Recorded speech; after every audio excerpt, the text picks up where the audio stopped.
3.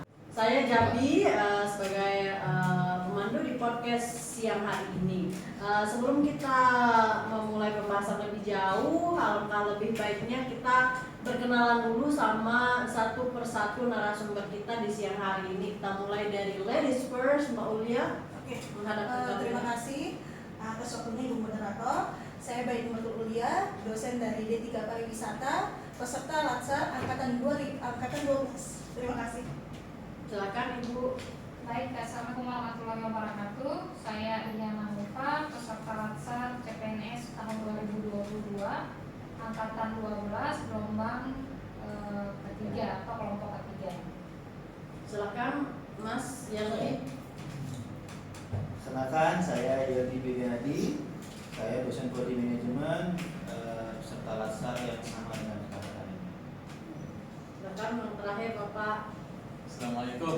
Waalaikumsalam. Baik, perkenalkan nama saya Rizal Kurniansa, peserta LATSA tahun 2022, kelompok 3. Sepertinya seperti itu aja. Ya, grup kecil kita kelompok 3 ya. Ya, Kecilnya kelompok lagi 3. kelompok 2. Ya, jadi Bapak Ibu, siang ini kan kita akan membahas isu-isu yang cocok untuk dibahas di lingkungan kerja kita. Dalam hal ini kita kan kerjanya sebagai dosen, otomatis kita bekerja di dalam kampus. Nah, kira-kira nih menurut Bapak Ibu, salah satu isu yang pas diangkat untuk kita bahas pada siang hari ini kira-kira apa Bu? Bapak? Oke, mohon izin, Ibu Jabi. Saya kira banyak hal ya yang tengah berkembang saat ini, khususnya yang isu-isu terkini terkait dengan yang perguruan tinggi, apalagi kita alami sebagai dosen. Salah satunya adalah kegiatan-kegiatan tridharma perguruan tinggi yang belum terlalu maksimal. Hal tersebut kan ada beberapa atau berbagai macam lah yang membuat kendala tersebut terjadi. Ya, saya kira salah satunya adalah terkait dengan pelaporan dalam bentuk absensi dari para dosen yang mungkin itu banyak sekali diaplikasikan saat ini di perguruan tinggi, dan lambat laun adanya hal-hal tersebut salah satunya adalah menjadi itu membuat para dosen khususnya kita ini agak terhambat gitu untuk melaksanakan kegiatan-kegiatan tridharma perguruan tinggi kita gitu. Seperti itu Mbak. Oke, berarti kita akan fokus membahas tentang absensi ya, karena isu yang sedang hangat saat ini adalah per 1 Agustus disarankan untuk dosen melakukan absensi selama 2 kali sehari, yaitu jam datang dan jam pulang. Dan durasi waktu di kampusnya itu minimal 7,5 jam. Nah, itu yang katanya Pak Rizal tadi dapat menghambat tridharma perguruan tinggi kalau kita sebagai dosen yang sifatnya kerjanya mobile ya, begitu Pak ya. Oke, kalau ada begitu dari tanggapan Bapak Ibu sendiri, kita kan di kampus ini absensinya fingerprint atau face scan yang dilakukan secara langsung di kampus, dan ada di fakultas juga nih. Kita di prodi, lokasi prodi kita lumayan jauh dari fakultas juga mungkin akan menjadi masalah. Nah, kemudian ada absen 2 kali nih, gimana tanggapannya Bapak Ibu sebagai pihak yang mungkin rutin melakukan absen tersebut secara langsung dan tidak ada absensi secara online. Ya, mulai dari siapa? Saya boleh? Ya. Oke, jadi mungkin seperti yang disampaikan Pak Rizal tadi terkait dengan tridharma, kita sebagai dosen itu kan bukan hanya harus di kampus saja untuk melaksanakan pendidikan atau mengajar saja seperti itu. Adanya kebijakan terkait absensi yang harus 2 kali itu tentunya berimplikasi kepada hasil kerja kita di luar nanti gitu. Sedangkan kita dalam penilaian kinerja juga bakalan banyak indikator-indikator lain yang bukan hanya mengajar di kelas saja. Nah, mungkin kalau menurut saya ini kita runut dari awal terlebih dahulu. Memang kebijakan dari fakultas juga seperti itu yang diambil dari kebijakan rektorat juga. Nah, ini adalah rentetan-rentetan yang memang kita harus menyesuaikan diri atau mengadaptasi kebijakan-kebijakan tersebut dalam melaksanakan pekerjaan kita sehari-hari. Dimulai dari buat absennya, kemudian absensi dengan rentang waktu yang seperti itu, tentunya akan ya kita bekerja di luar itu tidak maksimal jadinya. Jadi ya seperti itu. Karena ada beban yang harus Iya, ada dipenuhi pekerjaan. lagi. Misalnya contohnya kayak sekarang kita mau melakukan pengabdian di luar yang dilaksanakan di luar daerah atau kita ambil di Sumbawa, di Pulau Sodoa seperti itu. Bagaimana kita bisa melakukan absensi pada saat kita berada di tempat lain, dan absensinya juga harus ke kampus yang adanya cuma di fakultas gitu. Kalau kita melakukan secara online mungkin ya tidak bermasalah, tapi kan ini kebijakannya kita harus datang ke kampus untuk belajar itu. Oke, selanjutnya dari Mbak Ulfa, Mbak Ulia. Oke, terima kasih Bu Moderator. Jadi ya menurut saya juga itu sangat memberatkan ya bagi para dosen, karena terlebih lagi jam untuk waktu mata kuliah ketika mengajar kan tidak normal dari jam 7 seperti SMA. Jadi harusnya para pihak fakultas dan rektorat melihat kembali bagaimana sebenarnya tugas dari dosen tersebut. Kalau ditetapkan misalnya jam absen harus dari jam rentang waktu sekian dari sekian, itu kan akan sangat memberatkan. Kecuali kalau memang ada solusi, misalnya bisa dilakukan di mana saja dengan online, itu baru boleh saja dan saya sangat setuju. Tapi sampai sekarang belum ada solusi. Jadi hal ini perlu didiskusikan kembali. Dari Pak Rizal. Hampir sama dengan apa yang disampaikan oleh narasumber sebelumnya.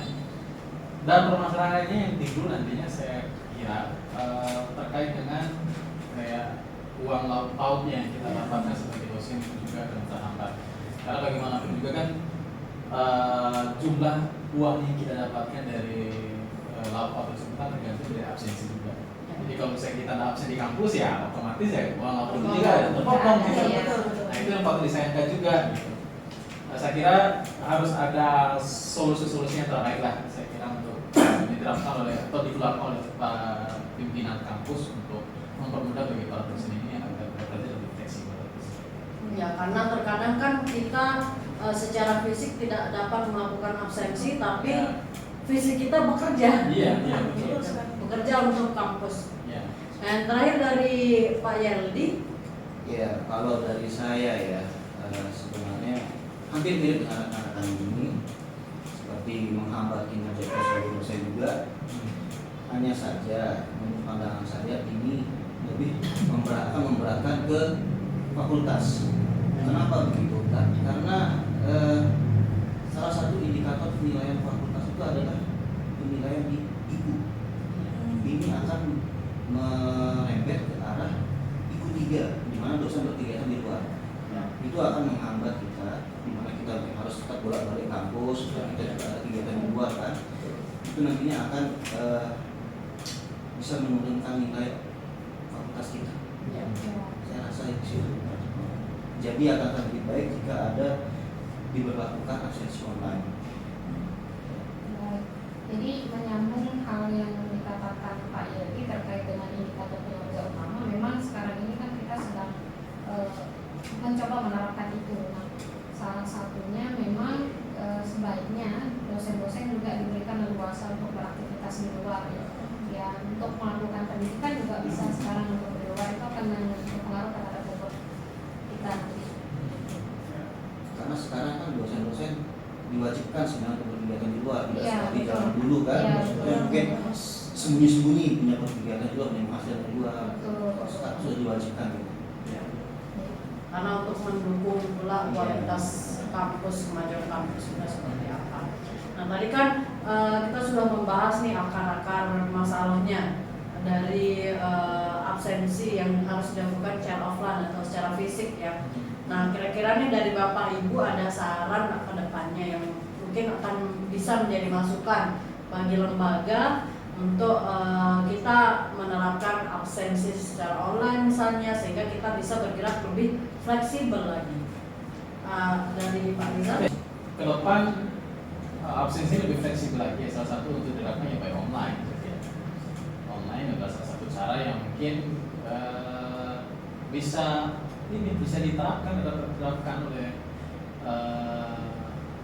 pimpinan kampus kita untuk masalah absen ini. Apalagi kan sekarang dosen-dosen sudah punya smartphone dan sebagainya, dan alhamdulillah di berbagai tempat pun kita melaksanakan kegiatan, sinyal pun sudah bagus. Ya, kira untuk mengabsen secara online itu tidak ada masalah sih. Ya, itu Tinggal- ya. generasi digitalnya. Iya, tinggal mengeluarkan kebijakan dari pimpinan kampus untuk bisa menggunakan absensi melalui media online. Yang lain ada saran? Oke, mungkin kalau dari saya ya dimaksimalkan lagi ya absensi melalui SIA yang pernah dilakukan program terkait dengan waktu masa pandemi ya. Mungkin kebijakan itu bisa dilanjutkan lagi meskipun Ya. sekarang kita sudah dapat melakukan perkuliahan secara online supaya dosennya lebih fleksibel lah untuk melakukan pengisian Iya. data di kegiatan pengajian. Dari Ibu Ria atau Iya. Pak Yeldi ada? Mungkin kalau dari saya, sebelum kita menuju ke online atau digital, perlunya ada koordinasi yang kuat antar tenaga kependidikan. Jadi seperti kasus sebelumnya, bagaimana rekan-rekan kita yang tidak terekam dari data absensi, dan tentunya itu perlu diperbaiki oleh database-nya. Jadi sebelum menuju ke online, itulah yang perlu diperbaiki terlebih dahulu, sehingga nanti pada saat absensi online itu bisa terekam secara detail. Jadi tidak ada menimbulkan kerugian, seolah-olah nanti teman-teman yang sudah bekerja dianggap tidak disiplin. Iya. Dari Pak Yeldi? Ya mungkin dari saya menyambung tadi ucapan dari moderator mengenai akan adanya isu akan adanya absensi 2 kali per bulan Agustus nanti. Dan saya rasa itu semua tidak masalah selama kita bisa melakukan absensinya secara online sih tidak masalah. Kita para dosen akan merasa sangat terbantu dengan itu semua. Kita tidak harus hadir secara fisik di kampus. Yang terpenting adalah kita melaksanakan tugas kita dengan baik. Ya. Karena kita juga di luar kita harus melaksanakan tugas pendidikan kan, Ya. untuk pengertian dan penelitian yang tidak kita lakukan di kampus nantinya. Ya. Ya, jadi mungkin Pak dari saya sih saran rata-rata kan kita menyarankan untuk melakukan absensi secara online. Kemudian untuk memperkuat hal tersebut, mungkin sekarang kan banyak aplikasi-aplikasi dengan watermark, ada lokasi, jam berapa, tanggal berapa itu sudah jelas. Jadi jadi itu untuk mengantisipasi beberapa oknum-oknum yang mungkin hanya absen melalui SIA tetapi tidak bekerja. Ya. Nah, mungkin bisa dikuatkan ke foto dokumentasinya yang sekarang lebih jelas dan gamblang menunjukkan posisi si dosen ini lagi di mana dan sedang apa. Itu ya Pak ya. Oke, terima kasih Bapak Ibu. Itu dia podcast kita pada hari ini membahas tentang isu absensi secara fisik yang ada di lingkungan Fakultas Ekonomi dan Bisnis Universitas Mataram. Dari kami kelompok 3 mengucapkan terima kasih. Wassalamualaikum warahmatullahi wabarakatuh.